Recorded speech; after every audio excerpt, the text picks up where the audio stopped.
warahmatullahi wabarakatuh. Salam Om Swastiastu, Namo Buddhaya, salam kebajikan. Yang saya hormati Bapak dosen pengampu mata kuliah pengantar ilmu hukum, Bapak Musa Taklima, dan rekan-rekan saya yang saya banggakan. Nama saya Kamenda Azmi Riko, Hukum Ekonomi Syariah kelas E dengan NIM 2402021100203. Di sini saya akan mempresentasikan mata kuliah pengantar ilmu hukum mengenai asas-asas hukum, aliran-aliran hukum, dan kaidah-kaidah hukum. Yang pertama, mengenai asas hukum. Dalam hukum, asas merupakan dasar atau pijakan dalam pembentukan dan pelaksanaan norma hukum. Adapun ke-15 asas hukum yang penting untuk kita semua ketahui, yang pertama ada asas legalitas. Tidak ada perbuatan yang dapat dihukum kecuali berdasarkan hukum yang telah ada. Yang kedua, tentang asas persamaan di hadapan hukum atau equality before the law. Semua orang sama di mata hukum.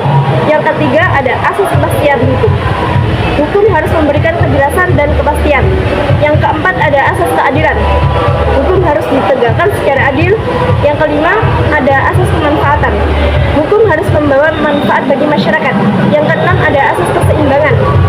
Antara hak dan kewajiban harus seimbang. Yang ketujuh, ada asas itikat baik. Dalam berkontrak atau berinteraksi harus dilandasi niat baik. Yang kedelapan, asas praduga dan tak bersalah. Seseorang dianggap tidak bersalah sampai terbukti sebaliknya. Yang kesembilan, ada asas non-retroaktif. Hukum tidak berlaku surut. Yang ke-10, ada asas profesionalitas. Penegak hukum dilakukan oleh pihak yang kompeten. Yang ke-11, ada asas akuntabilitas. Penegak hukum harus dapat dipertanggungjawabkan. Yang ke-12, ada asas transparansi. Yang ke-13, ada asas proporsionalitas. Hukuman harus sebanding dengan kesalahan. Yang ke-14, asas subsidiaritas. Tindakan hukum harus dilakukan jika cara lain tidak berhasil. Dan yang terakhir, ada asas restoratif. Penyelesaian perkara dengan mengedepankan pemulihan hubungan sosial. Yang kemudian saya akan menjelaskan dengan terhadap 3 aliran hukum. 3 aliran hukum dalam filsafat hukum adalah, yang pertama ada hukum alam natural. Hukum alam berpandangan bahwa hukum bersumber dari moralitas atau nilai-nilai universal yang melekat dalam kodrat manusia. Tokohnya seperti Thomas Aquinas, Cicero. Hukum ini bersifat abadi, tidak berubah dan berlaku di mana saja. Yang kedua ada hukum positif atau positivisme hukum. Aliran ini menyatakan bahwa hukum adalah perintah penguasa yang berlaku dalam suatu negara, tidak melihat apakah hukum itu adil atau tidak, asal dibuat oleh yang berwenang.